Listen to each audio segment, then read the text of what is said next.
Merry Christmas, everyone. Welcome to the Games Court Gamesmas commentary. So I thought today I'd do a commentary just because, it's the final video before Christmas, and I thought it would be just a fun little thing to do before Christmas, and so, because I'm going to be spending a lot of time with my family over the Christmas holiday, and yeah, so I thought today I'll make one more video for you guys before Christmas, and just to wrap up this year. So, I don't know if this will be the final video for 2020, but I'm pretty sure this will be. If it is, then whoop-de-doo. If I come back to making videos after some family time and it's still 2020, then, well, we'll go tickety-boo. So welcome to the first Gamesmas episode. This is Bugs Bunny's birthday blowout. So the idea behind Gamesmas for me was I wanted to make a stream of videos in a day. Like, I wanted to pressure myself a little bit. Can I make 12 videos in 12 days? The audio quality in here is crap. Oh, excuse me, pardon me. So yeah, it's crap, but I guess I was doing this on my mum's tablet or my phone, actually, I believe. I don't know, because that's where I filmed the videos. I got inspired to do this after a straw poll voted for Games Court episodes that I used to do. I don't know if I'll bring those back. I might, if you guys want me to.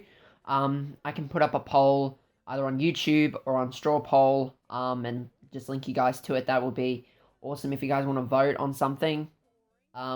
Because YouTube's been having a problem with comments on my videos, and I have no idea why.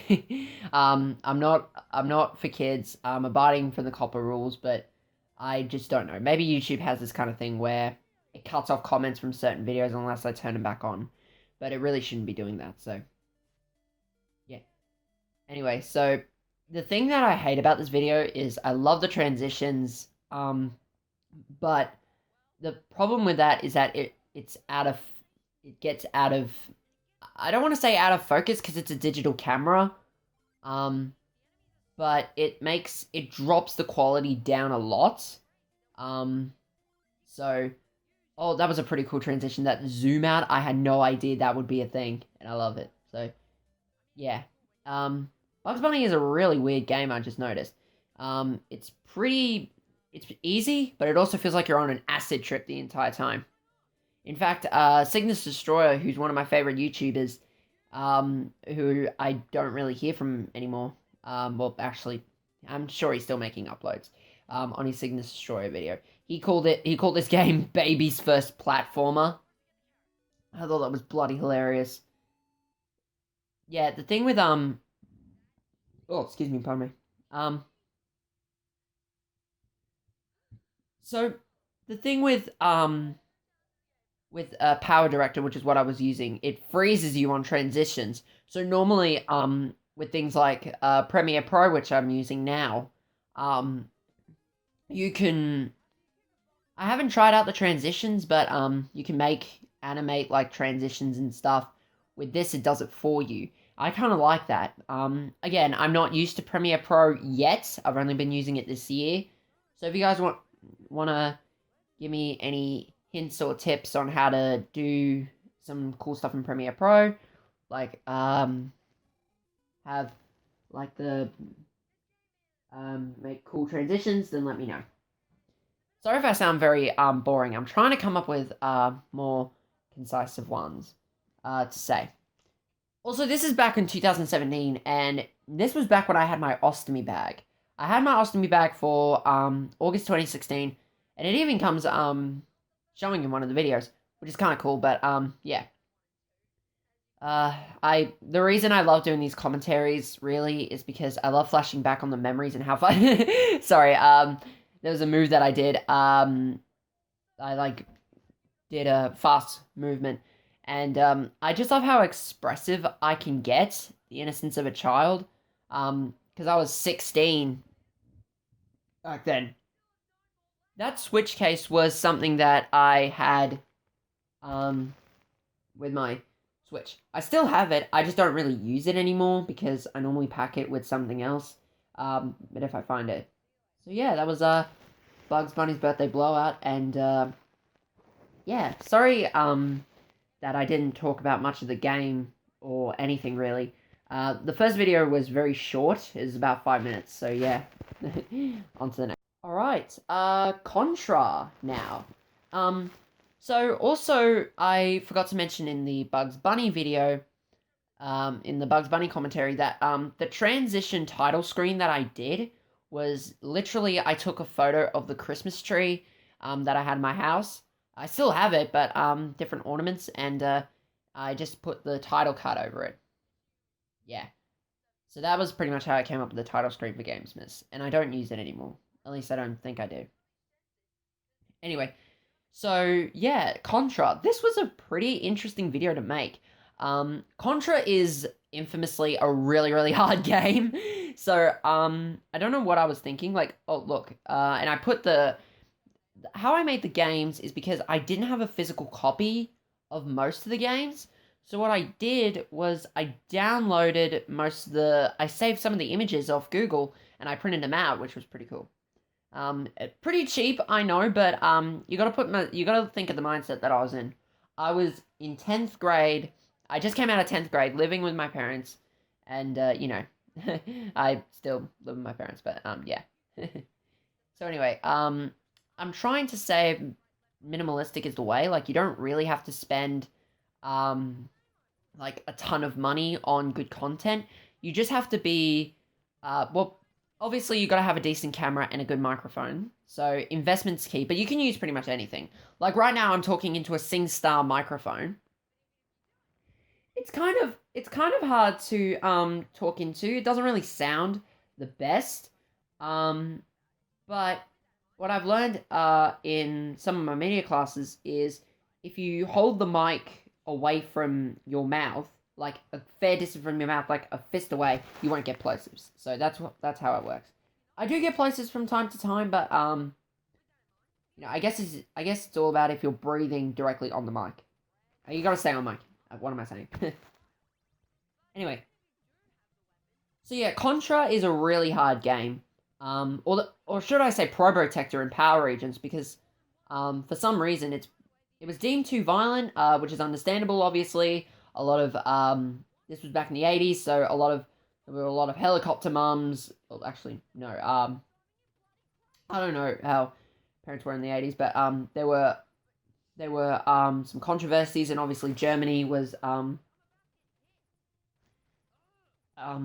decided to change the name, so yeah, they changed it all to robots, which I thought was pretty cool. Not that I'm saying that it wouldn't be bad, but you know, if you want to change it to robots, then go ahead. But just call it Contra. Just keep the name. You know, it was the contents of the game that was the problem, not the name itself.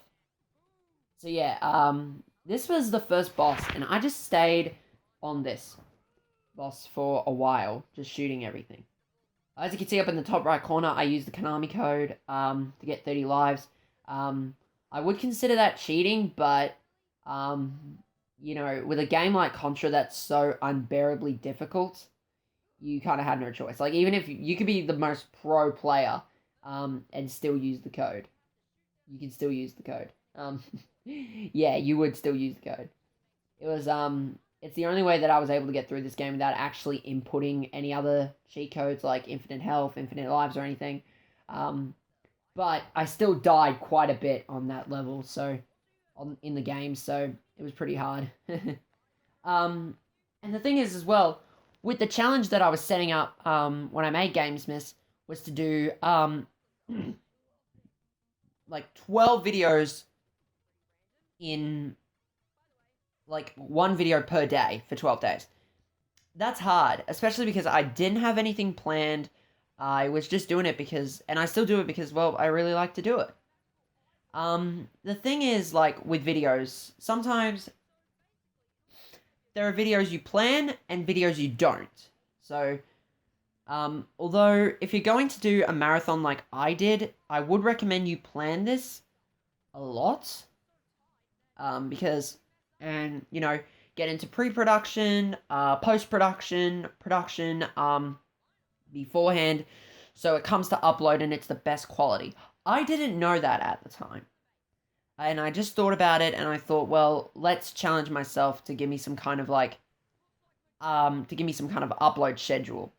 And challenge myself a little bit, because that's what I was doing. I think at this point I've been doing YouTube for about, like, right now, in 2020, I'm coming up on my 5th year. I've been doing 5 years, and, not full time, but, just having the channel for 5 years.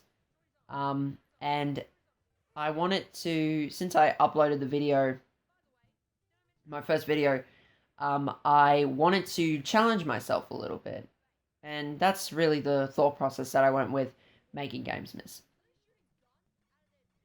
Alright, some of the bosses in there were annoying, like this one. The one that, I should have made a joke that, the guys looking down, they look like they're just protruding out there. Sorry, that's disgusting. And yeah, this boss was pretty damn tricky. And I think it's very glitchy on my emulator as well.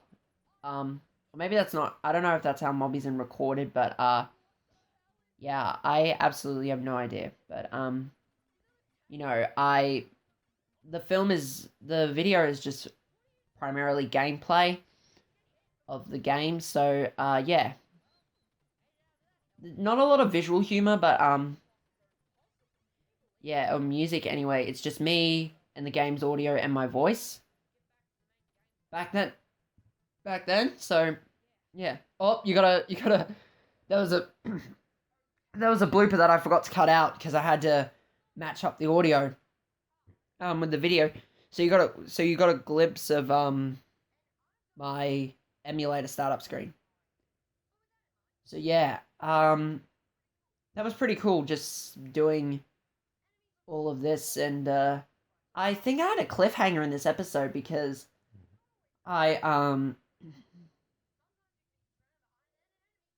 yeah. Oh, jump cut. Yeah, jump cuts were a thing, but yeah. So I'm just going over on how hard the game is. It's so damn difficult. I know a lot of people share my pain. It's a fantastic game. Don't get me wrong, Contra is fantastic. It's a great game, a great classic, but it's so damn hard without the Konami code. You can't even input it on the NES Classic, as far as I know, because the original, I don't know if the original Contra is on there. I don't know. The last time I looked, there's Mario 3, Mario 1, and all that stuff, but yeah. Also, where am I even looking? Am I looking even at the camera? I'm not even looking at the camera. So the Switch, we got the Switch bag, and yeah, so that was pretty cool. And I'm doing my whole classic of hit the like button, subscribe, and all that stuff, which you guys should do too, by the way. I just hinted at you guys. I'm funny. Not really. So yeah, that's the Contra video, and I do have to say it's pretty good, but I definitely could make it a lot better than the other videos. So yeah. Alright, Sonic and All-Stars Racing Transformed. This was a video that I used to do, and ooh, I just got hit on the head. Off camera, I tried to do on effect wizardry. I didn't have anyone in my room, because I made these videos on my own at the time. So what I did was, luckily, I fixed the camera in a position where the lower part of my body wasn't shown. So I could hold the game in my head and then smack in my hand, right? I hold the game case in my hand and smack it against my head. Still had the same effect, which I love. I love doing that. And, yeah. Also, the lighting in there was pretty terrible. I didn't have all the best lighting. I would get into a system where you could put in a backlight, but the problem is I had to see what I was doing and see the recording time. So this was, this shot right here was actually free-handed, so I had to hold the camera in my hand and I had my free hand to hold the game, and I'm just going over everything. I still liked this shot, but I could have done it a hell of a lot better. I could have just made it, taken photos of it. Now, because this was filmed on my TV, actually no, I don't have a capture card for HDMI stuff. So when I made this, I had to film it at my TV, and the screen glare on it was very, very dreadful, very horrible. Wouldn't recommend it on your worst damn enemy. But, I also like it because, you can make great content with minimal supplies.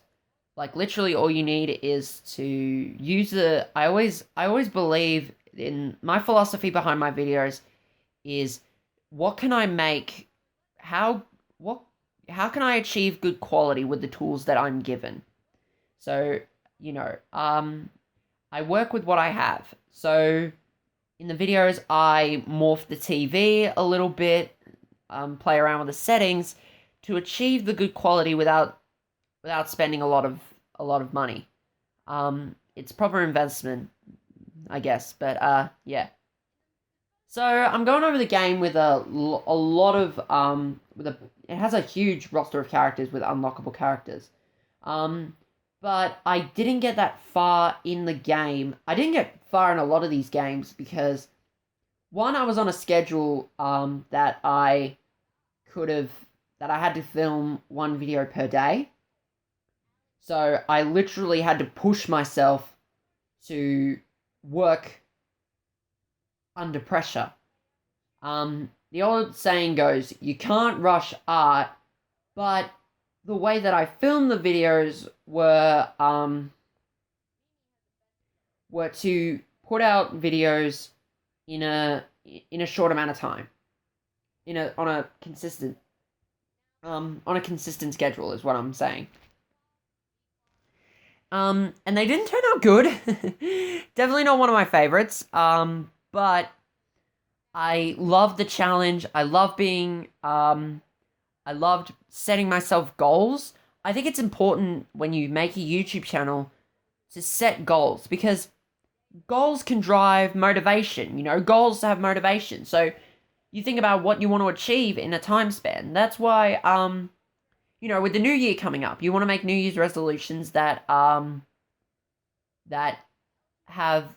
attainable and you can drive yourself to do. Like, for example, you could spend some more time with your loved ones. Have contact with your family, or you could do self-improvement. Like, if there's something you want to improve about yourself, that's minimal. Yeah, even something as minimalistic that you can improve about yourself. Set a goal, like, and yeah, so that was pretty much my motivation for Xmas, was just to set a goal for myself and to keep at it. Because if you set a goal, it drives motivation, and I was very motivated. I was definitely motivated to make the videos that I loved, and overall it was hard, but I enjoyed the experience of pressuring myself. So yeah, the screen glare was something that, because I didn't have a physical script to read off of, or anything, because I didn't know how to not film with audio, because I was using my main camera, which records the audio, on my tablet. And so what I had to do was literally make reactions to the video, and I think it kind of worked. It gave some authenticity to the review, as well as rather than trying to put all my cohesive thoughts into a script that's still good, but I think to really get people I think it's good to show authenticity in your review as well. When you're any game reviewers out there, it's good to show authenticity. Obviously when you make a video, a game review, the biggest point in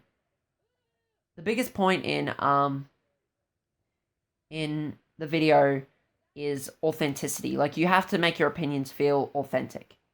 So that's sort of what I did here, was add some authenticity to the video. Yeah. But yeah, this game was pretty cool. I don't play it as regularly as I would like to. Sorry, my foot's going to sleep. But yeah, I really like it. And I love doing this video. I had a lot of people commenting on this video, chatting to me in the comments about the game and all the characters that were there. And yeah, it was just a fun video to make. So, again, with a lot of the Gamesmas episodes, it's all about basic, simple videos. It was good, but you know, it's good to have a bit of simplicity with your video sometimes. Just as the main goal that I had was to add in a fun, humoristic slapstick joke with the game case smacking me in the head. I did that twice, actually, now that I think about it, in this Gamesmas series 1 of Gamesmas, where for any games that I had, I would revert to my slapstick humor of having the game smack me on the head, which I think turned out pretty well, but that's up for debate. Slapstick comedy is completely subjective to certain people. Some people don't find certain things funny. You know, some people can, you know, comedy is very subjective. You know, you're not going to find, some people, you might find something funny that other people don't find funny. Provided it's in the right, you know, it's not inappropriate or anything. Like, it's not, what's the word that I'm looking for? It's, you know, it's not very offensive, you know. But, yeah. So, yeah, this video was actually one of the times where, as you can see, I was cleaning out my house as well, because I was I think I was starting the process of moving. I think I was aware we were moving house, but it would come. But I think I had some consoles in there, or I think I had to clear that area to film videos with. So but yeah, I don't know, which is why you can see my PS4 over there, but my Xbox isn't on the left. So yeah, it was really interesting, you know. I love doing these because I get to look back at the memories and look back at my old house, and yeah. I didn't really, I loved doing this. It's so awesome, just being a part of, or just doing this, because it's challenging as well, but it's pretty cool because I got to challenge myself to make videos. And I was inspired by all of the channel specials that were going on when I was doing this. So yeah, it was just the way that they do it was something like, oh, I might want to give that a go. But they planned this and I didn't. I honestly didn't plan it. I just thought it'd be a fun idea. I went with it, and I think it turned out great. I think some of the videos in there were great. That I just wanted to do them because I really enjoy doing them. So yeah, it was pretty cool just doing this and adding in that slapstick humor. Oh, did it again. But yeah, the game, I don't think many people know how much it hurts. It hurts to get slapped by a piece of plastic, especially hitting your cranium. I threw it so hard that it hurt. It was just like, damn. But yeah, I probably won't reserve. I wish I could do that joke again, but I've already done it, and I'm mad that I can't do it again. It's so unfair. Oh my god. I'm laughing so much. But yeah, these are also really cringy, like as well, because my voice is so damn high. Like, my voice now is pretty low. But that's because I grew up. Actually, I think my voice started to go to this as soon as I hit year 12 or something. And I just went with it. But I guess I can make my voice go lower. Yeah. So the thing with Sonic All Stars Racing Transformed is I had a game on the Wii called Sonic and Sega All Stars Racing. But when I eventually sold my Wii, I I that game was also one of them. So, I just went with the sequel. And honestly, I think this one is better than the original because this mode in particularly, this mode where you're driving in between the cars is something that I honestly wish that I call this the driving simulator because every time you hit a car, you spin out of control. In the real life, because I've been in an accident before, I had my first accident. Woo! Not really, no. Accidents aren't fun, but I've seen accidents before. I've seen a lot of accidents. They're very different and not fun at all. You have to. There's a lot of it's very scary in an accident, especially not just for you and for the other person in there, but for everyone on the road because you got to drive very cautiously around accidents, which is so it's scary being in an accident for anyone really. So anyway, also if you notice in these videos, I don't have the title card saying 1 out of 10 or anything because I didn't bother with it. And yeah, so it was pretty crazy just doing it. So, yeah. Also, fun fact, in the original, you doing good, innocent, or guilty, just to say with a court theme, but yeah. But yeah, that was Sonic and All Stars Racing Transformed. Now we get to Bubsy 3D. Bubsy 3D. This bloody game. Ugh. So, fun story, fun fact. Before my channel lost a lot of videos and got hacked or something, I don't know what the hell happened. But, I did a video, the second Games Called episode, I think, of Bubsy games. And Bubsy 3D was one of them. I still hate this game. Ugh, it is so bad. It's so bad. Like, anyway, I'm gonna try and stay as positive as I can and only talk about the video and not the game, but, that game was bad. But this video wasn't that bad, actually. Probably one of the best videos that I could have made on this game. And,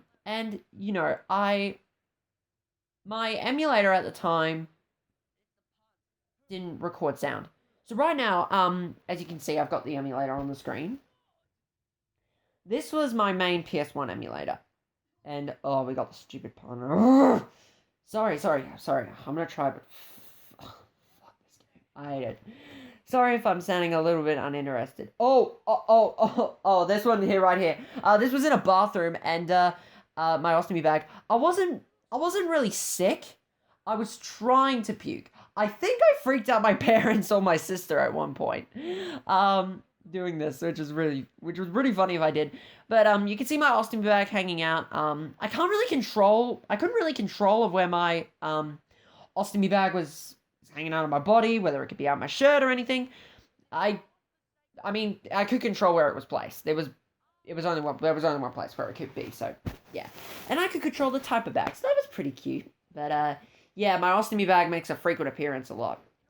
So, and I really didn't like tucking it in, especially when I'm at home.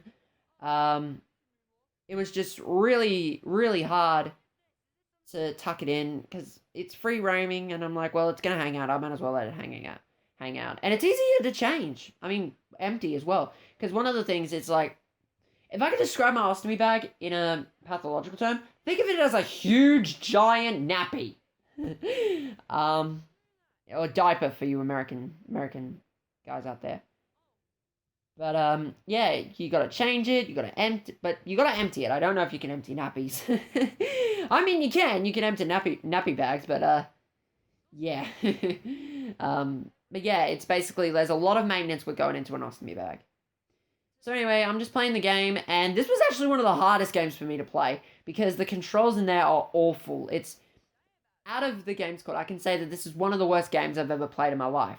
And that's what I did. I warned you guys to stay away from this game. I was pretty late to the party. Everyone and their mums probably reviewed this game and know how bad it was.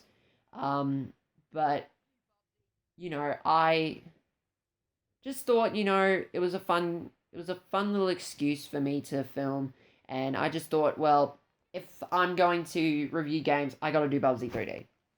It's sort of like a rite of passage. You can't be a video game reviewer, and not review Bubsy 3D. So, yeah, I'm just shocked that this game exists, and I still am, like, why? How did this game, like, Bubsy is one of the most annoying characters in the history of the world. And they... Ugh. This game, man. This game. Oh, guys, new video idea for 2021. If you want me to go back, in Games Court episodes and remake them, let me know which past Games Court episodes you want me to remake. Just to see if I have any opinion changes. I've been meaning to do The Wrath of Cortex for the longest time, but I never got around to it. So, when I say never got around to it, I was just like, tossing on creative ideas. I was feeling very uncreative at the time, and I just thought, well, I don't want to do this as a plan B. But yeah, I guess I could go back and remake all those videos. Strobe effects. The strobe effect actually, freaked me out when I first got it, and it made my eyes wonky, and yeah. So that scene right there. Also, sorry about the glitchiness on my emulator. It's the reason my emulator is glitchy is because MobiZen hates it. The thing with MobiZen is it works well. It's pretty good. I love using MobiZen. It's pretty good. But yeah, it's just not very efficient with some apps. And you're going to have like lagged audio delays, glitches and all that stuff. So you're going to have a lot. A lot of a bad time. But yeah, it was pretty cool. So yeah, this was a really short video because I could only get past the second stages. Oh, and puked again. But yeah, I apparently love making puke jokes.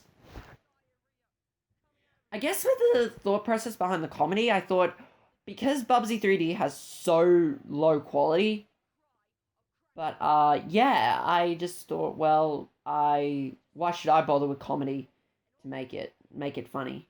So I just said, well, I just made with puke jokes because, no, actually, I think it's a representation of that. The comedy in Bubsy 3D is so horrible, and the playing it is so nauseating that I didn't even bother with making any good jokes. But yeah. Well, actually, I don't know, but I really wanted to expand on comedy, I guess. So anyway, back to the camera, and I'm just holding the paper copy with my hand, and I like it, but well, not the game, obviously. The game is terrible. But you guys already knew that, so I don't know why I had to do that. This joke right here is pretty cool. Yep, I gave it the death by toilet. What I actually did was I dropped it on the floor and sprayed it with air freshener. I thought the fumes would rise up out of it and it'll look really epic, but now that I'm looking at it right now, it looks unbearably stupid. But yeah, and I just told the game to die, mother effer, die, and yeah, I was a pretty chunky kid as well. I was trying to regain the weight that I lost with colitis, and so it was pretty tricky, but I think I got it in the end. Shifting camera angles as well, like I started on front on, and now I'm on a side on, but you work with what you have, and yeah, you go from there, really. But yeah, that was Bubsy 3D, one of the worst games ever. That actually made, in my opinion, a pretty decent video. I actually like it. as a creator, I thought it was pretty cool. I got to expand a lot with comedy, and I got to try new ways of filming, like filming all around my house rather than being isolated and just rather than just being in my room filming and doing everything from there. So I loved that I got to explore new ways to record and yeah, just shoot new camera angles. All right, Super Punch Out. So this was Punch Out basically for the SNES. So this was day 5, and I was wearing a Whitesnake t-shirt. I just realized that doesn't really fit me, but yeah. And I made a joke saying that we threw Bubsy down the porcelain throne on the way to hell. Great toilet joke. But yeah, I'm just talking about the game and getting hit a lot with games. I apparently like smacking myself in the face back then. Oh, that's funny. So a funny story with this video is it actually took me 2 uploads to get right. So yeah, it was not a fun time because I had to fix up an error before re-uploading it again. So that was that wasn't that good. But I feel like in the end I got it sorted. But I wish I could do more. That I should have looked it over before I uploaded it. In the time frame that I was under, I had to do, again, as I alluded to before, I had to do 12 videos in 12 days, 1 per day, and so pressure was on. I love this intro cutscene. So the SNES emulator that I used had this thing where if you wanted to show the actual controller, you had to flip it vertically. So I didn't want to do that for the video. So what I decided to do was map out my fingers to fit the button layout as you see on the screen. And it was really awkward. It also had this fast forwarding mechanic. As you can see, I didn't know how to use the title screen, the name selector screen with the emulator. So I'm just trying it out. I eventually did get it right, but I just went nuts with it. So yeah, just popping in my name and yeah, just stuff like that. I stay on the shot a long time. Oh, there we go. Now I just fixed it up, and yep. So now I'm just going over all the details of the game. This was actually, I think, a video where I wanted to go over the details a lot more in the game. Again, these were simple videos, so I didn't really have much of a script. I freeballed these things, which is not good, because I like to have things structured. Like right now, it's a lot different because I'm giving my reactions and real-time commentary on these things. And yeah, that's really hard, but for these type of videos, I need it to be scripted just so I know what I'm doing.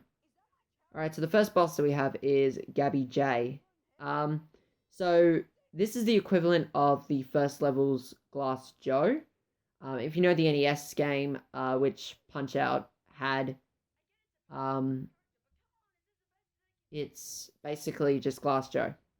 I had to pause the game every time I wanted to stop the recording, but, I now adapted a system where I can turn off the recording by just turning off the device, and I can cut it later in Premiere.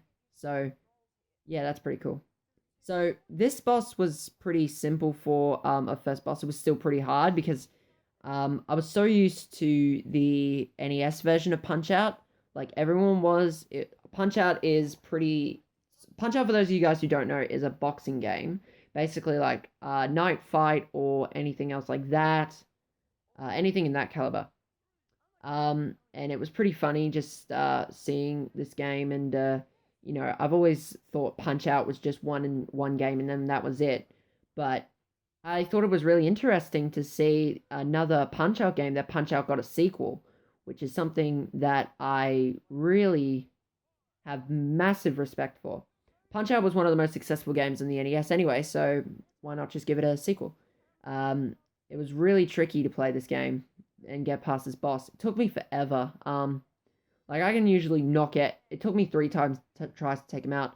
And I think it's a rule in boxing that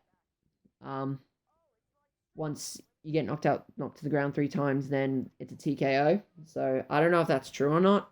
I'll have to research boxing just to be sure. This was my favorite one. At the bottom of the screen in the thing, you see Wario. That actually puzzled me because I thought, wait, Wario, the Nintendo character, played this game?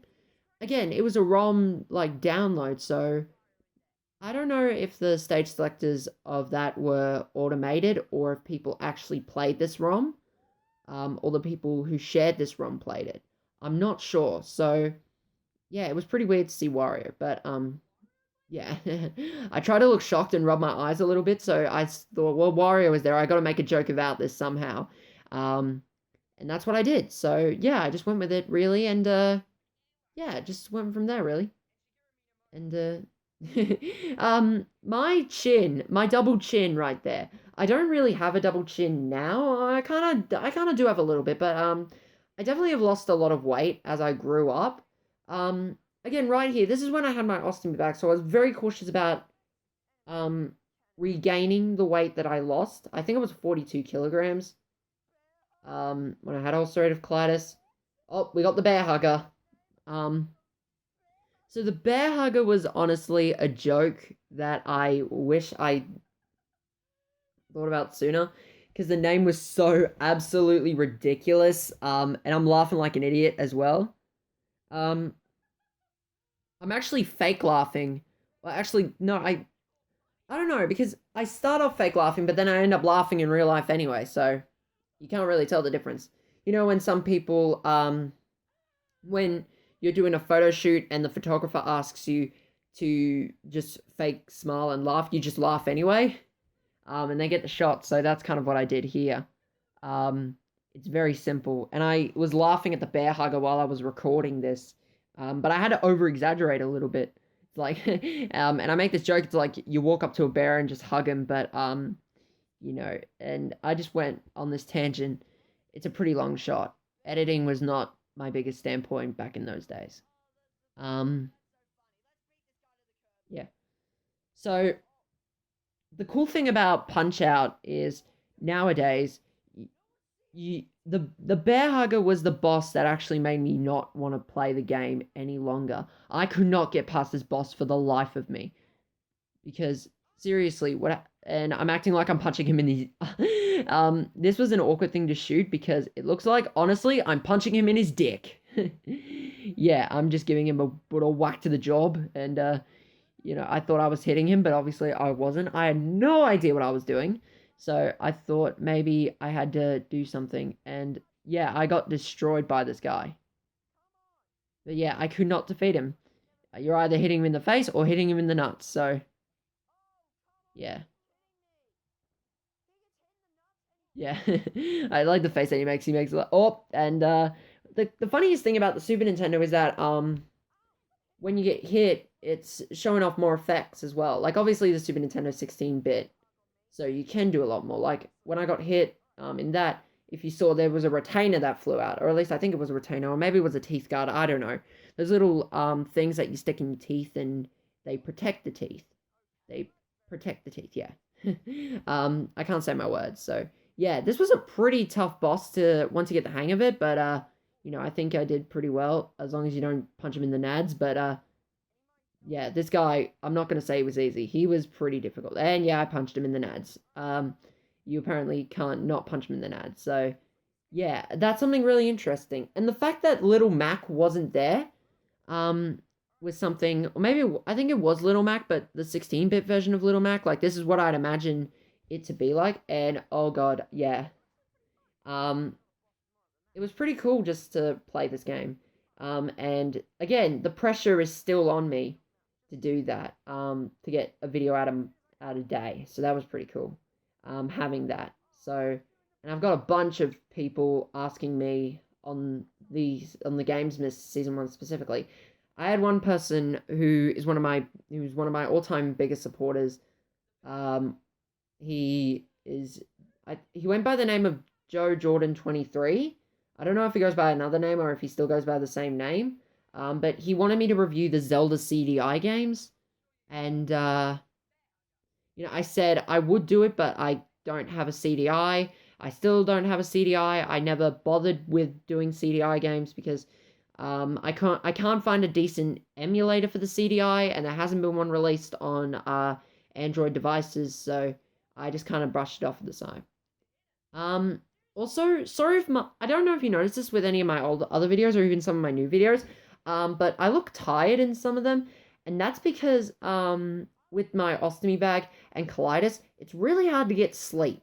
Like, um, oh, and there's another joke. You got Luigi as well.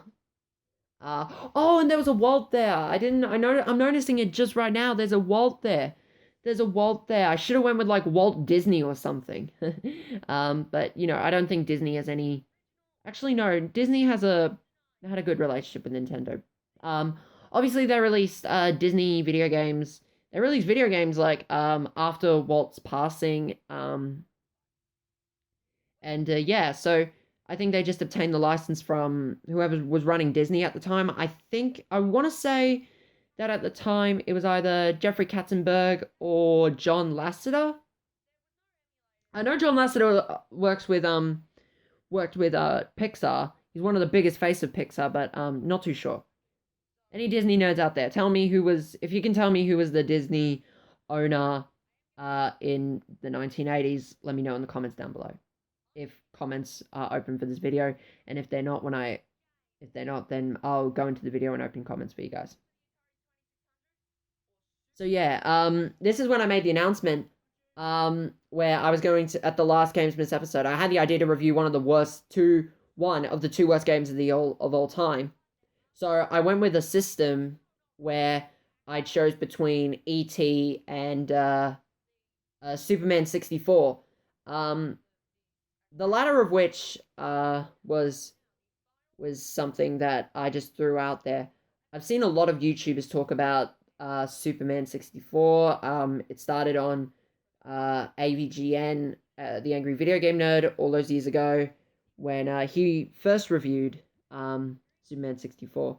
And I think Superman's, and I've heard it tossed around throughout YouTube at the time, like, oh, Superman 64 is the worst, Superman 64 is the worst, Superman 64 is the worst. So I thought, if I was going to do a bad game, if I was going to do E.T. or Superman 64, I had to get the viewers to vote on it. Because, again, I structured it with opinions. But yeah, that was SpongeBob SquarePants Super Sponge. This was an oddball to say the least. So SpongeBob is a series that I loved growing up. I still love to this day. It's a great watch on Netflix when you're bored and all that stuff. And I had a few SpongeBob games. I had Battle for Bikini Bottom, which I bought recently at the time. Actually, I think I got Battle for Bikini Bottom later than that. It wasn't a Christmas present. It was something that I got off eBay. Because I wanted to expand on my collection. I think I got it that year as well. Yeah, I think I did. But for my childhood, I had the SpongeBob movie game. And yeah, that was pretty cool. So the fact that I got to review SpongeBob SquarePants on the PlayStation was something that was pretty cool. The real reason I went with this game is because one of my biggest favorite parts of this game is it actually takes clips from the show. Like, it had some licensing to it. Obviously, it was made by THQ and I think Nickelodeon there as well. So it actually made you feel like you were playing a SpongeBob episode, even though it was on like a little primitive screen. And yeah, this was also released on the Game Boy Advance. The PS1 version is more what's a good word? Is more 3D. So that's kind of why I went with it. I'm sure the same game would still be the same on the GBA, but I went with the PS1 because I wanted to do more of the console games, and that's exactly what I was doing for Gamesmas. I wanted to feel like with Gamesmas that I was pushing myself. I don't know how many times I'm going to allude to it on that, but yeah. And I mainly wanted to stick around consoles because I'm not really that big of a fan of portable gaming unless I really, really have to, or it's on my Switch where I have the same feeling as a console game. But portable gaming is something that is all right. I do review some portable games, but I think with the amount of videos that I had to do, I had to do I had to get rid of storage. Storage was a big factor of me when I'm making videos because, as you know, devices the hard drive clogs up, and yeah. So I'm rarely seen in the videos in this, so I think I had a few. This was few cameras, so this is where I can talk about the game a lot more. The drawback with this is that it's harder for me to come up with jokes on the spot, but I went with it. So this is a tutorial level where all good games start off with tutorials, but I really don't like tutorials. I hate them. Um and yeah, it was just crazy because um and doing the same classic thing. I just stand there for amazement because I'm thinking that this whole thing is about a sandwich, which still to this day has to be one of the most useless incentives in the world for completing a story. With Crash Bandicoot, for example, which is oddly similar, and this obviously shares a lot of similarities to um, Crash Bandicoot: The Huge Adventure. And basically, what happened there was, you gotta the main incentive of the game is that you're stopping Cortex, but if you collect all the gems and the relics, you get a secret ending and a secret boss and all that stuff. Here, you're just collecting sandwiches for Patrick, which is still pretty stupid. I'm not gonna lie. But yeah, my face is pretty expressive, and I'm very emotive nowadays. I feel like the older I get, the more restrictive I am in my movement, but I think I can adapt that more to verbal humor than physical humor. Um, a thing that I learned in my drama classes at school was physicality as well. And obviously, primarily in a play, you act more with your mouth. So it's basic. You can act both ways, but you got to have good both ways. Um, so yeah, like stuff like you got to act physically with your body and have movements and stuff like that. So you got to be expressive with your body, but you can also use humor from your mouth as well to make jokes. Like you can say jokes. You can make your facial expressions with jokes. You don't have to use your whole body. You don't have to use your whole body to make jokes funny, is what I'm saying. Uh, your body movement is at the utmost extreme. Where an example of physicality. When I was in school, I saw a production for a school that I was doing a review on for one of my assignments for Year 12. And it was Shakespeare's A Midsummer Night's Dream, and if you know the story, any theatre nerds like I am, there's a scene where Hermia, Lysander, Helena, and Demetrius all meet to they found in the forest, and obviously, and there's an attacking scene or something like that. The way she did it was that she actually launched at Helena, which was pretty cool, and the boys had to catch her. It was so awesome. So yeah, this was back when, also in the editing, I didn't know how to make titles, which is terrible because I just made that title screen and I just didn't use it ever since. So if I could do that for the graphics, then I'd be okay. And I'm getting hit in the face with uh with game cases. That seems to be a common thing of me getting hit with game cases. Uh, oh my god, that's funny. It's not funny, but yeah. Uh, so yeah, I'm doing my classic outro, and that was the Gamesmas episode of SpongeBob SquarePants Super Sponge. On to the next one. Alright, so this is SpongeBob SquarePants Plankton's Robotic Revenge. So this is the game that, of course, hit me on the head in the last episode. I didn't maintain continuity by wearing a different shirt. I didn't even know really much about continuity by wearing a shirt. But I didn't have an extra one of the shirt that I was wearing. So obviously I couldn't wear a new shirt. So I just thought I just wear that shirt. Classic running joke of Activision. I didn't have the executive bend over in this. I kind of ditched it, but I still wanted the idea that Activision was a bad company, like my LJN kind of thing.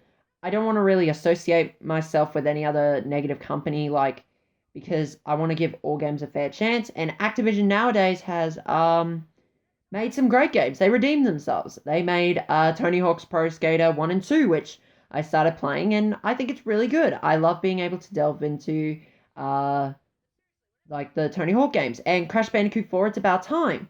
I love that game. I think it was really cool. Not a game that I would like to complete because of how much compactness is in there, but I think it was pretty fun. I like it. And it's the break between Wrath of Cortex and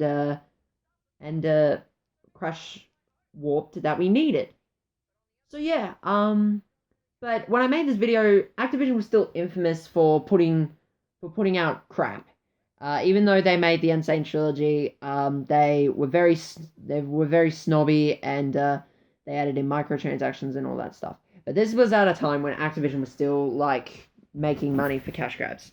You know what I mean? Anyway, so going over the usual stuff, we're at the character selection screen. This is the Xbox 360 version. It was also released on the Wii U, and I want to say the PS3, but I absolutely have no idea, to be honest. So a lot like SpongeBob SquarePants Super Sponge, I decided to review these games because both of which have similar playstyles. Actually, no, they don't. But because I just thought because they're SpongeBob, I might as well knock them out in two single episodes. But you know, and this is much the same because it makes you feel like you're playing a SpongeBob episode. Unfortunately, if the SpongeBob episode was written by idiots. No, the story in this was actually pretty good. I really like the story. It's very dramatic, and I think the writing in there was good. The writing in there could be a little bit better, but I definitely like the storyline as a whole. I think for a non-linear story, I think for a linear story, which is obviously what they were going for, is what I really like about it. And the voice acting was pretty cool. I love Clancy Brown. Tom Kenny makes his return. Actually, I don't think Tom Kenny even left SpongeBob to begin with. I also like all the visual humor, like when Plankton steals the secret formula. But yeah, that's just ruined with a loading screen. And to break up the loading screens, I had to film myself on the camera. So every time there would be a loading screen, I'd cut it. So you wouldn't have to. So for you guys, the video could be short. It could be editable. Easy to edit. And yeah, so I didn't really have much problems. So now we get into the first level of the game. The cutscenes in there are still very slow. You had to press the A button in this case, the bottom button. In this case, it was the A button to skip along the cutscenes, which I think is just so damn stupid. Like, I mean, I understand why they did it, but at the same time, I kind of don't. Because it's so annoying. Like, you know what I mean? It's just so crazy. But yeah, I'm just going through this level, and the camera is very shaky. I just noticed in a few of these TV shot videos, because the way I did it was I rested my tablet on my laptop, and it was on my bed. So the shakiness of the camera comes from the bed, which honestly I think is a lot more easier to do for me because I don't own that many tripods and I don't have a stable surface. I could have done it a lot better if I had like a tripod, maybe a good camera, or a capture card. But honestly, I just worked with what I have, and it's again, simplicity, making good quality videos with the stuff that you have. You have to learn to work with the tools you're given, and that's the whole philosophy of my channel. For example. Yeah, my videos are simple, but I have limited tools and I work with them. I learn how to work with them to produce good quality videos. Yeah, that's pretty much what I do.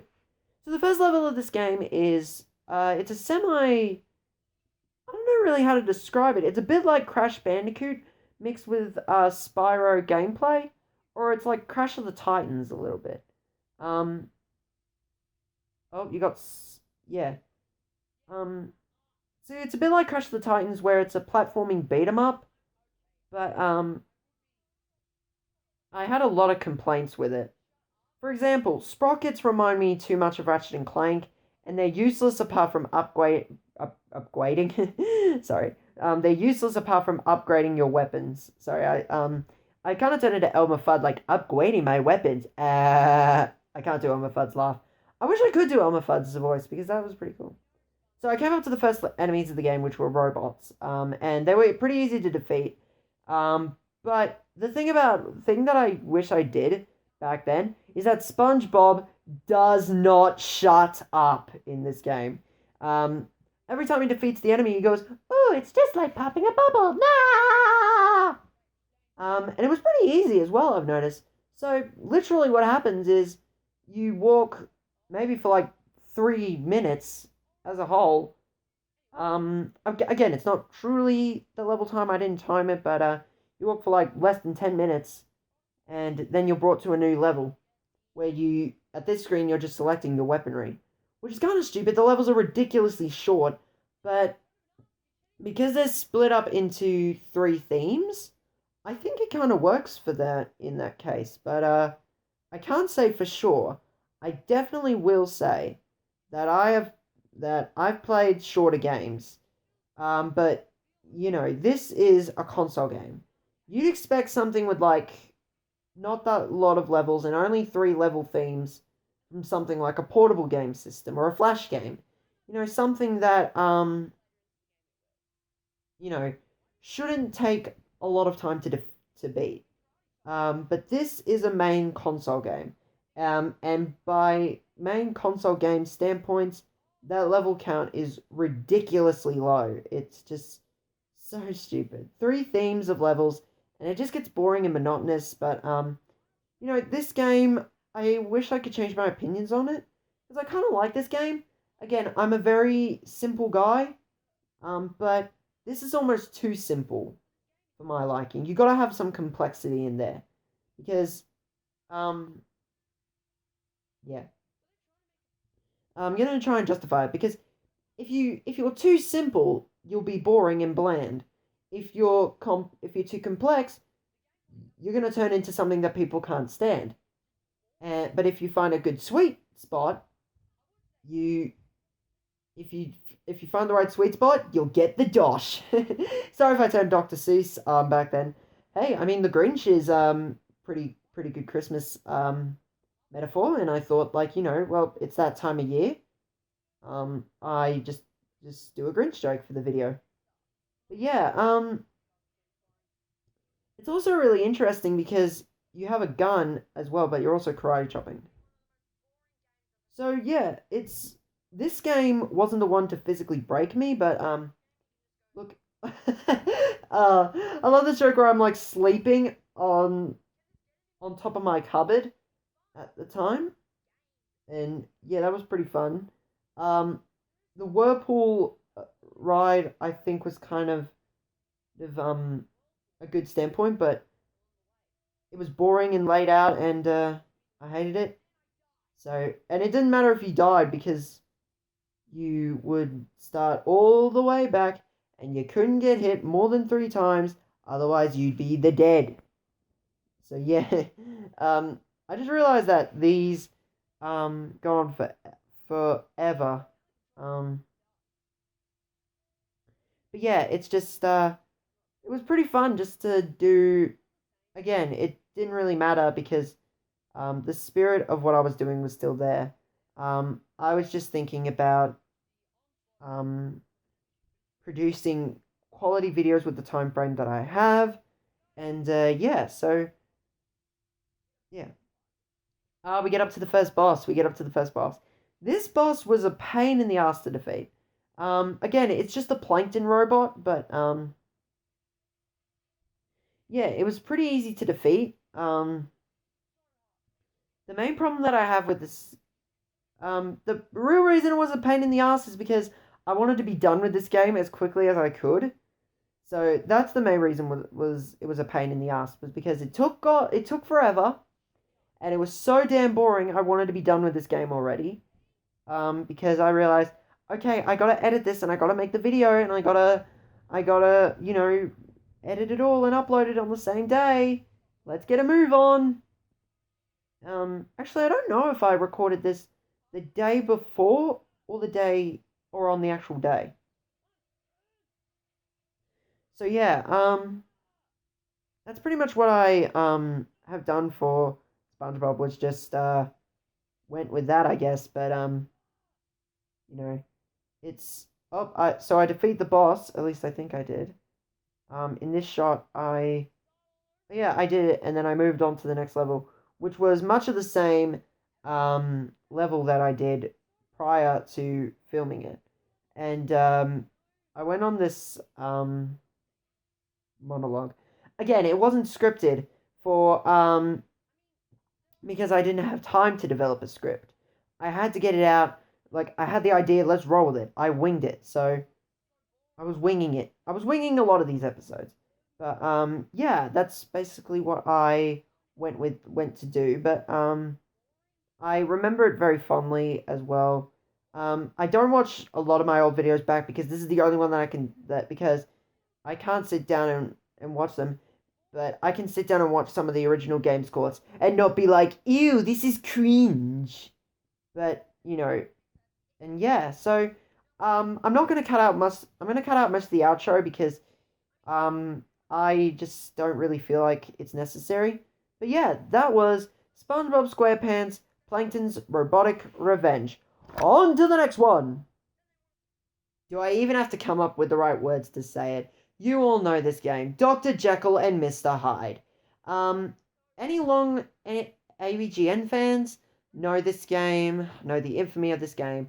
I just thought to review it because it was pretty funny. I thought because I wanted to do it, Dr.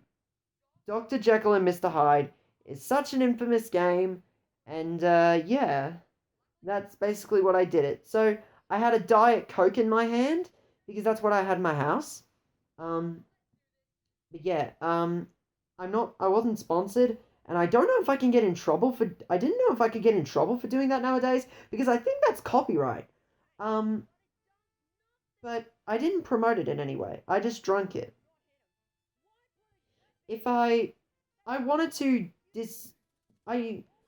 what I wish I could have done was cover up the can, with like paper or something, and wrote just a generic logo on it, like, I don't know, Jim's special Weezer little ooze drink.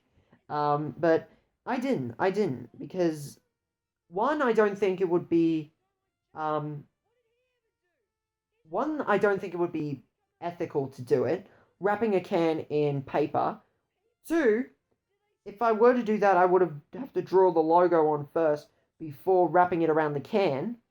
And three, I didn't have enough time to do it.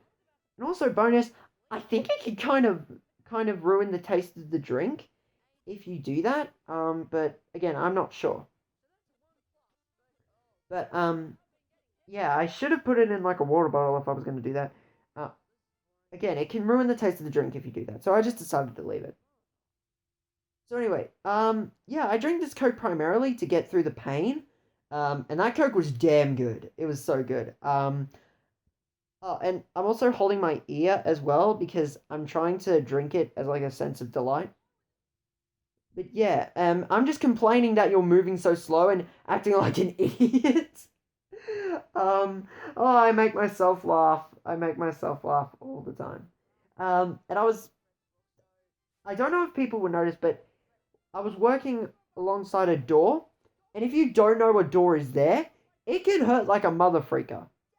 Seriously, it really hurts. So just be careful when you're working around doors. So yeah, I'm just going along how the game. You move too damn slow. Everything comes at you. Everything wants to kill you. Oh, this joke right here. It's so cool. So I had to station the camera auto side and me lying on the floor, possibly squishing my bag. Um, and yeah, you're just looking up in my room. And this was back when I had my bed facing the TV, which I still do nowadays. Um, yeah, I'm just acting on this joke and yeah, I think I was kind of squishing my bag back then. Well, thank God it wasn't full. Otherwise, I would have had to change it. So yeah, I'm going through the hide levels now where you are playing a game where you're playing as hide, going around everything and doing all this stuff, and you die. It's so stupid, and I get a game over. I'm sort of flipping between comparisons where when you're Jekyll, it's boring and slow, and when you're Hyde, it's fast paced and action and kind of like an actual game. Which I think many of the complaints are, it's like you feel like walking simulator. Yeah. And I sort of parodied LJN because I mean not LJN, AVGN is what I should say. So I did the impossible. I made it to the second part of the area of Dr. Jekyll and Mr. Hyde in the Jekyll standpoint. And oh, getting crapped on by birds. Yeah. Oh, and oh, that was pretty funny. So that gun next to me is actually a nerfed water cannon. And yeah. And it I think it hit my head a few times. So yeah, there's me wallowing in my self pain and I fell asleep, I think. No, it's not this shot. I know in one of the shots in here I fall asleep. But yeah, I'm just going through the game, playing as Hyde. Battery's critically low. um should have charged my tablet before I started playing, but I didn't. I didn't. So yeah, I'm just going through the game. There's not really much to say on this game, I've noticed, because, well, so much that I could have said actually has already been said. So by me doing this, I think it was kind of a bad time because what could I add differently that everyone else added? So I guess what any new stuff to separate me from other channels that have reviewed this was purely the comedy and the way I did it. But I think I was just focusing on wallowing in self pity. So yeah, that's basically what my goal was. Like the game, everyone and their mums has talked about Dr. Jekyll and Mr. Hyde. Um, but I still felt like I could add a bit more and go deeper in terms of what I could bring to the table. For example, I think I went with everything trying to kill you a lot differently compared to AVGN. And I also added more. Um, I didn't mention the book. At least I think I mentioned the book because this was the game was based off a piece of literature, which I didn't know at the time. So that was pretty cool. To find out that this game was based off a book. And I didn't talk positively at the end. I think I had very, very negative things to say. Also, AVGN doesn't have a rating system, which I totally respect him for doing that. It gives him more opportunities to tear games apart and tear games a new one. The reason I do it is because um, I just I just liked it and it's a great rating system, like 1 to 10. Like for example, if you go to a restaurant, you either rate 1 to 5 stars. Um and sometimes you and in hospital at the time of this recording, well no, not this recording as in this recording of the commentary, when I did YouTube, because while I was doing this, I was in and out of Sydney Hospital trying to get my bag reversed. At least I think I was. I don't know, but yeah. when I was in hospital, I was surrounded by ones, 1 to 10s. So what would they do was the nurse would put me a chart and say, on a scale of 1 to 10, how do you feel? And if I said like, oh, 3 out of 10, meaning I have not enough, on how bad is your pain? And I said, if I said something along the 7 and all that stuff, that's what I did. So 1 out of 10, I think, is a universal rating system, which I kind of like. I kind of like it. And, there's a lot of liberties you can take. For example, if you want to make 5 a good score, 5 a middle score, or make 6 a great score, or a good score. Oh, this is the part where I fell asleep. I had to use a transition, which is very subtle. You can barely see it, but it's there. It's the clock's transition. But yeah, um, yeah, I said this game so sucks, but after that, it was just more of the same, really. And I'm just dumbfounded by this game's existence. Um, and out of character, I can say it's really bad. It's bad. I mean, a lot of people, I wish I could be able to drink alcohol. And I know that's weird considering I'm 19, but because of my health issues, I don't drink. So Diet Coke and Coca-Cola was the only thing that I could drink, and of course water. So you got to drink water, obviously. And I think I drink a lot, but if I needed something to dull the pain, by God, I'm glad it was Coke. But yeah, it's more of the outro, and I've got really nothing else to say. Oh my God, I'm starting to feel like I'm back in the game. I'm back in the video again. Like, that's insane. When you're talking about bad games like Bubsy 3D and all that stuff, and you're commentating back on them, it's just insane, dude. Like, I'm really starting to feel sorry for me, and I was like, what was I doing? But yeah, I was really scared for you know, my life in that moment. But yeah, that was Dr. Jekyll and Mr. Hyde. On to the next one before I kill myself. Alright, here's an oddball that I did. Winter games. I just thought it because it was getting close to Christmas. It was the 21st of December, 2017 when I did this video. And I was wishing everybody a Merry Christmas and Happy Holidays. And if you have a problem with Happy Holidays, then happy shut the F up. But yeah, I think I said it a lot differently nowadays.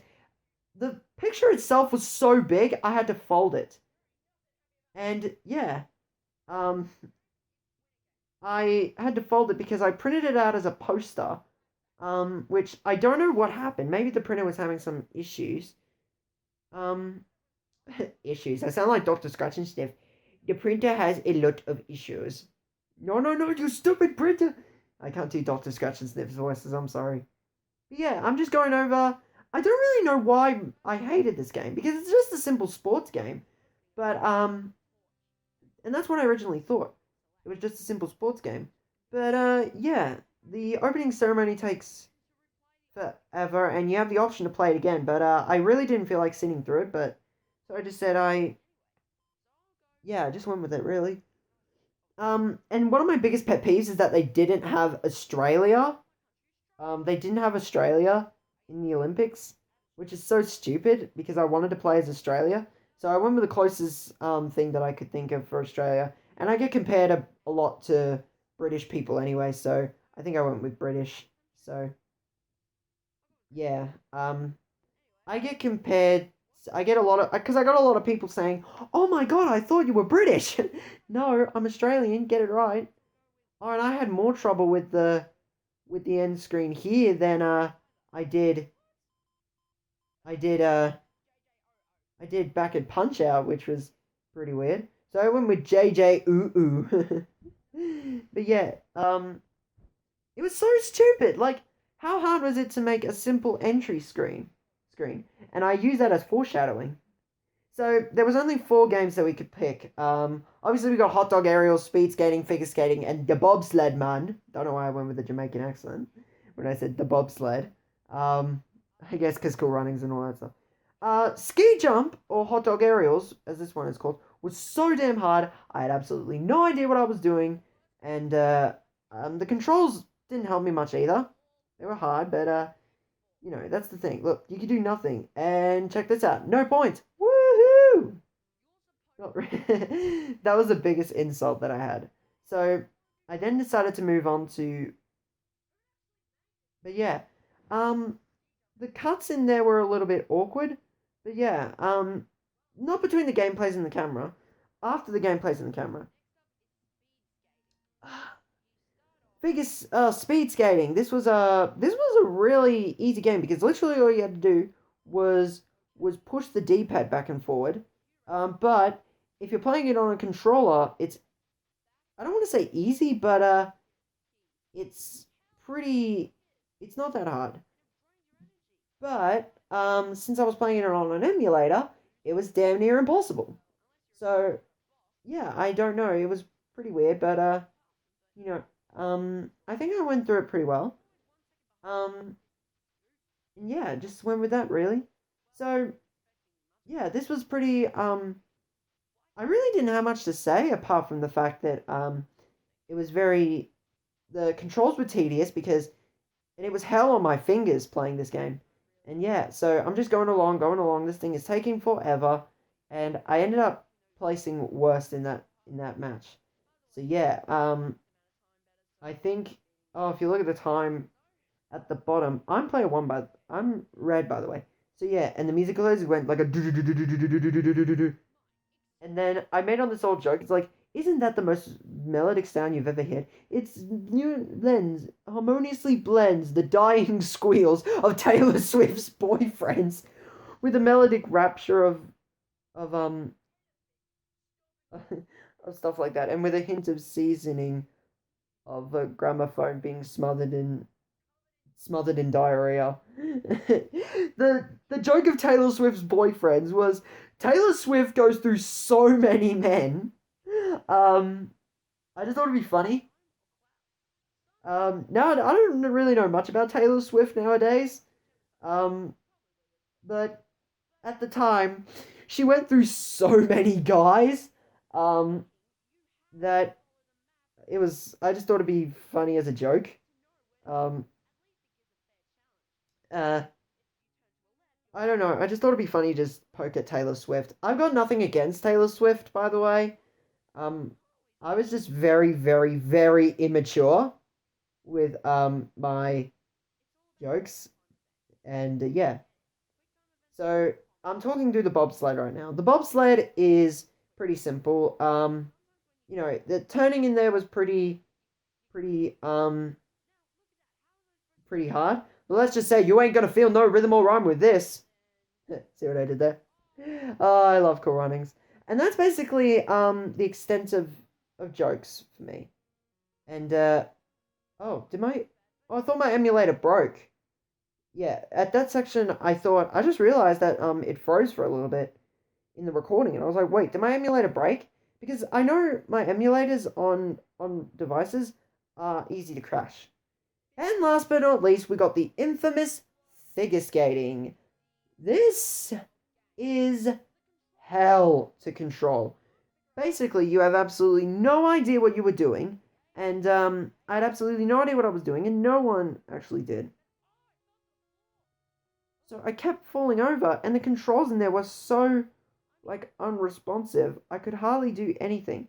So I'm skating there like a mullet, like a stunned mullet, doing nothing but just running around, running around, running around, running around, doing absolutely hell on my fingers just to map out the controls a little bit, which kind of blows, but at the same time, not really. But you just go with it a little bit. But yeah.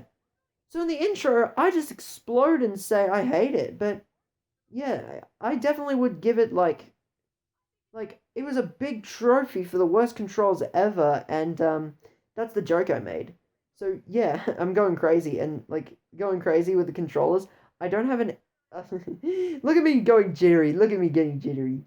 It's like any coffee drinkers out there. It's like you drink so much coffee and you're all of a sudden you're all jittery and all that stuff. So anyway, yeah. And then I'm just going over the game, saying how terrible it is. I think I rip it apart. Do I? Yeah. Let me see. So yeah, yeah. I try to break it with my face. Doesn't work. Doesn't work. So what do? Scrunch it up into a ball, and then a yeet. The joke was off camera. I had a bin next to my bed.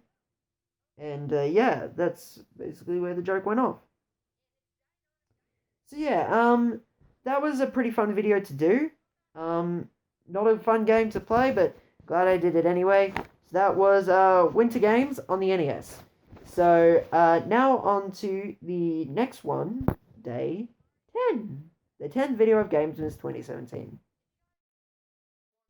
Yeah, this one is Michael Jackson's Moonwalker.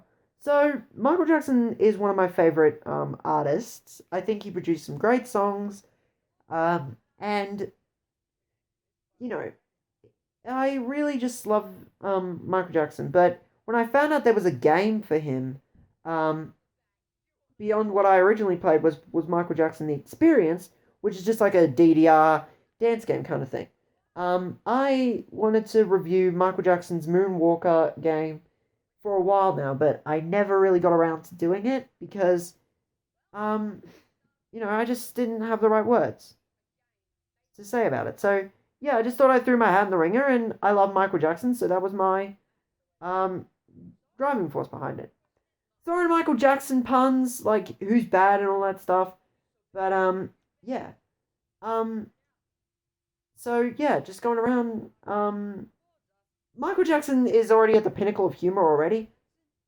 But yeah, I'm just going over the story of Moonwalker, which is basically Michael Jackson is trying to stop Mr. Big from putting children on drugs. And I still stand by my point that I made in the video. What kind of sick bastard uses children for drugs? Joe Pesci, what were you thinking, my dude? But yeah, I think.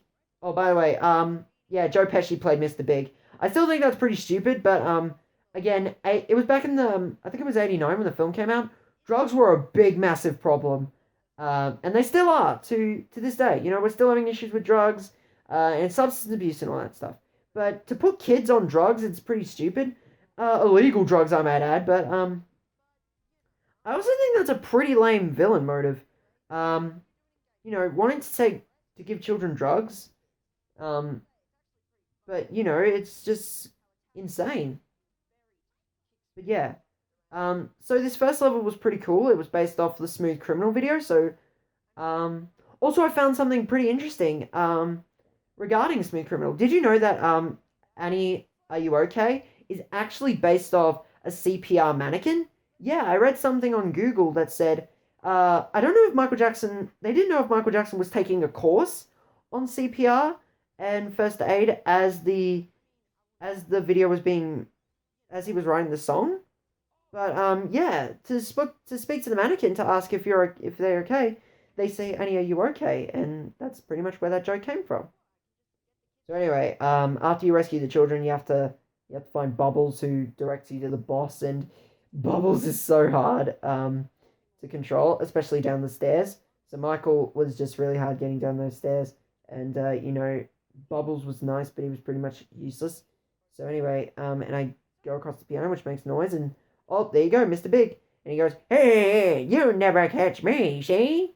Even though it's Joe Pesci, and then you just get an onslaught of enemies. You can even make him dance as well, which I thought it was pretty funny that Michael Jackson would be fighting his enemies through dance. And I think it's pretty cool. And yeah, so rescue the children, and there you go. So yeah, and then we go Club 30 again.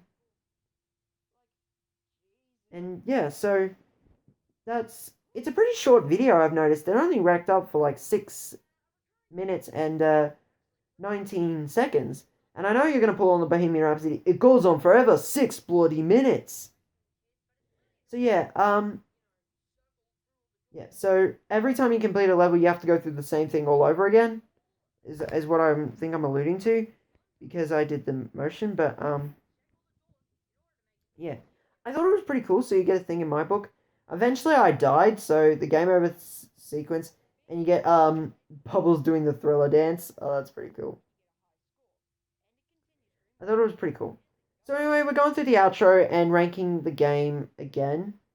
So, yeah, I think I gave it like a 6 out of 10 or a 5 out of 10. Whereas nowadays, I think Well, the game was fine, but not a game that I would really seek out to spend the money.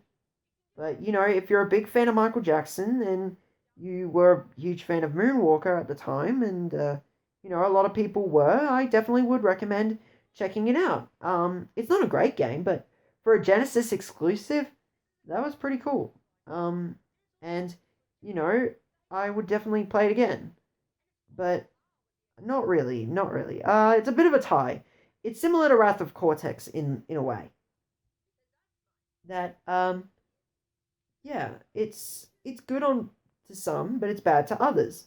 So I guess it's a kind of a pick your poison kind of thing. Um, but yeah, this video was so much fun to make. Very basic, but simplicity is the name of the game when it comes to things like this. So yeah, and I'm just talking about the poll, and I think yeah. So for the poll, I actually went on my Instagram for this, and I reveal it in the next episode of Gamesmas. So yeah, I leave you guys on a bit of a cliffhanger, and I apologize for that. So yeah, now we're just moving on to the outro. So that was Michael Jackson's Moonwalker commentary, and now onto the second last one. All right, the Grinch that stole Christmas. Just thought I'd do the voice for the Grinch. So this video was a lot of my videos in this series not planned. Again, I'll specify this again. None of the videos in this are planned. I still have the same problem of the printer printing out the tiniest little thing about the game cart. And it was just insane to say the least. But I definitely wanted to review this game for a while now. It's been on my hit list for a while, and I really got to experiment with all of the video transitions, trying to make it as interesting as I could. The thing with these videos is that I try to make them as interesting as I can. But yeah, it's really hard because, one, back in those days, I wasn't funny. And I know some people in the comments are going to be like, well, you're not really funny now. But yeah.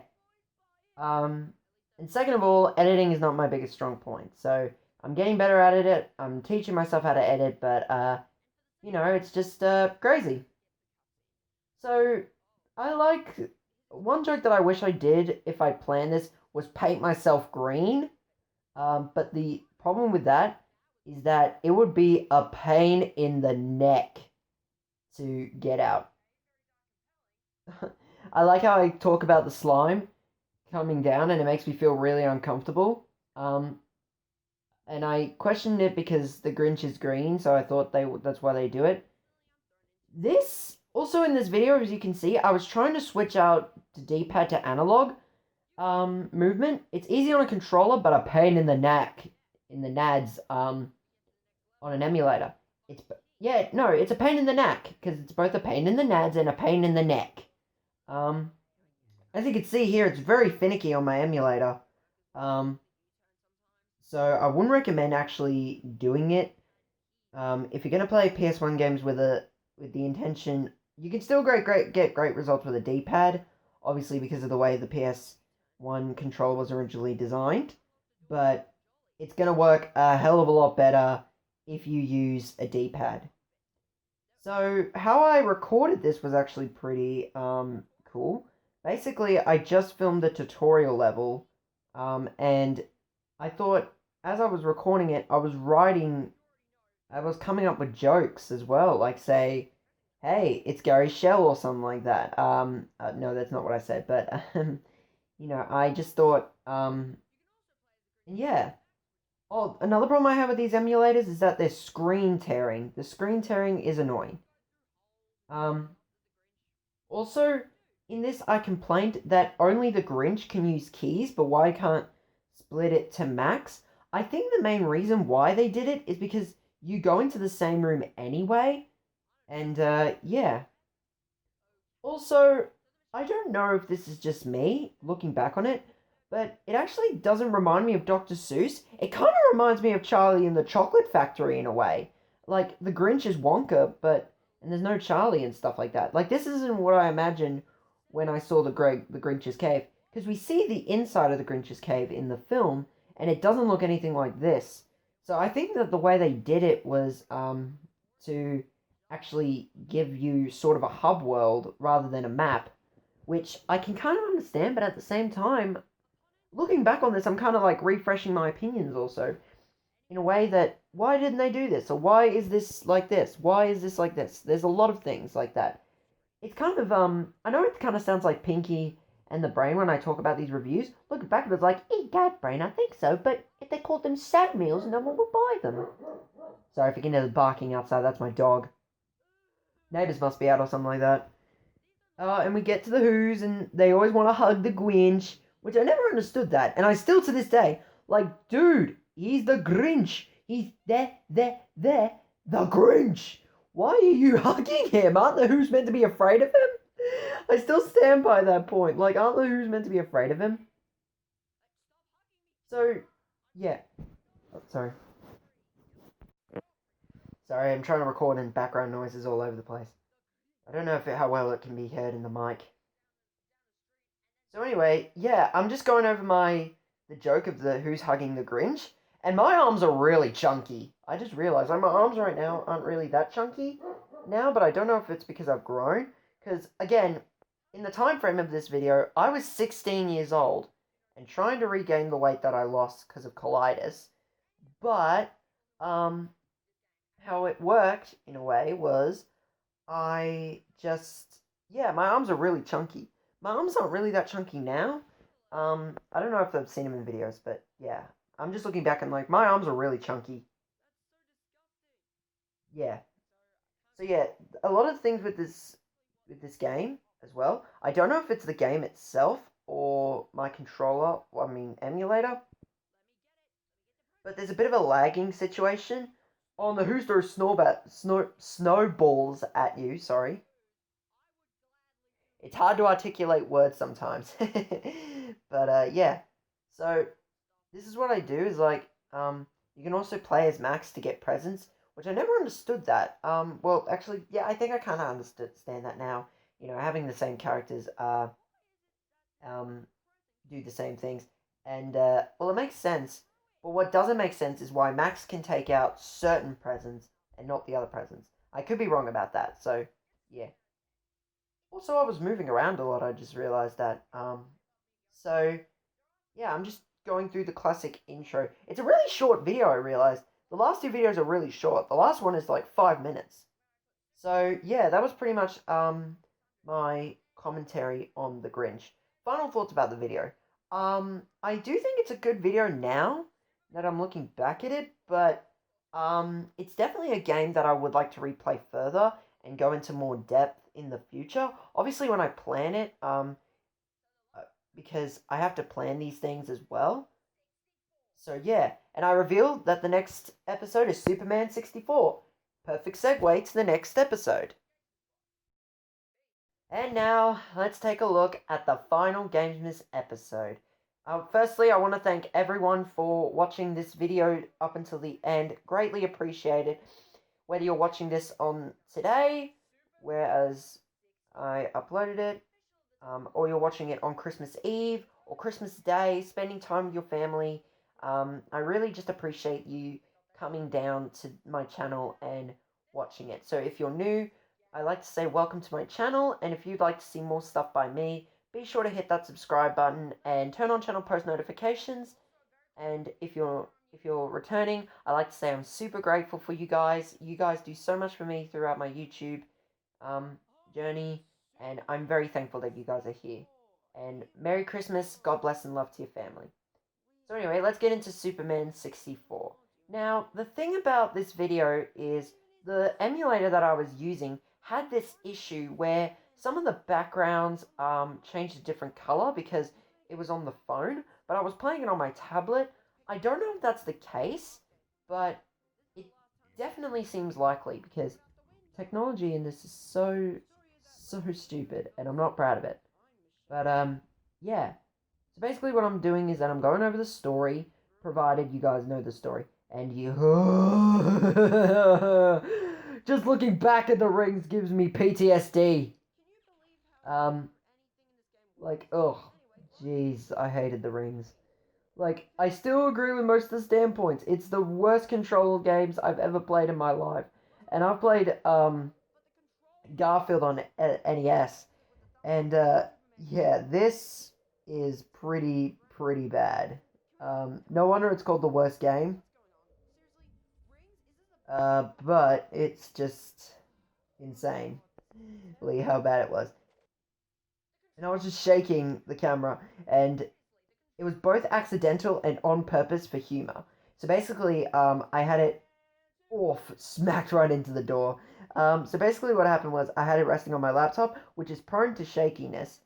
But the problem with that is that, and I thought it was really funny that this game made a lot of gamers like so mad that they were shaking.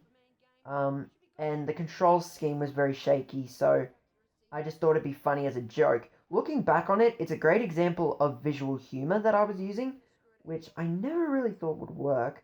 Oh, and of course you got the classic video game reviewer trope of not being able to get past the rings. And I never been able to get past the rings.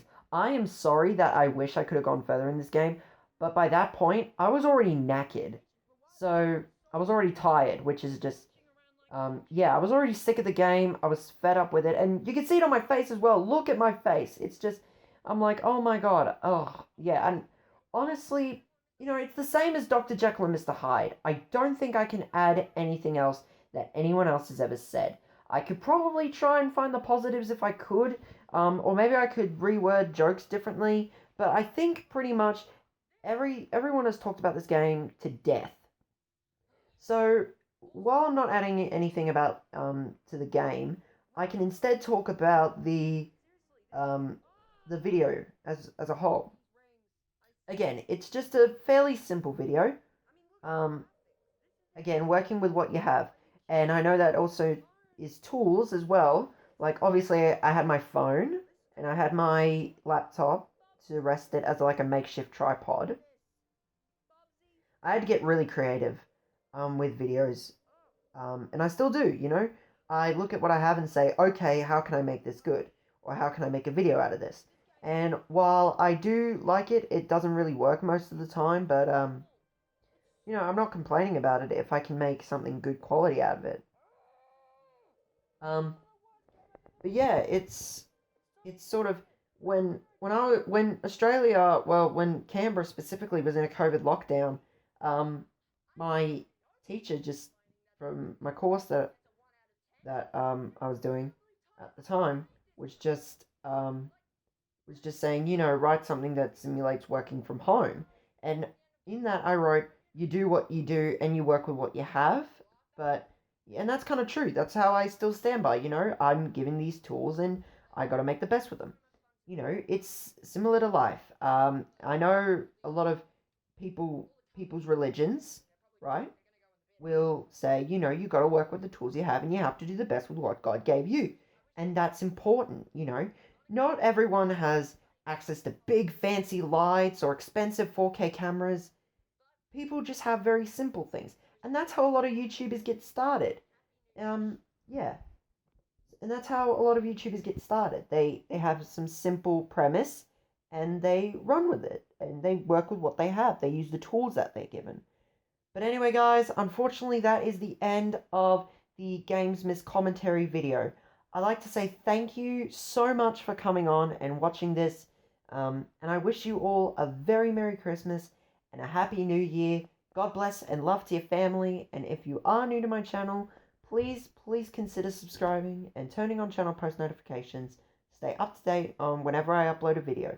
And if you are returning back watching this video, I'd like to say I'm super thankful for you guys, and you guys have done everything for me.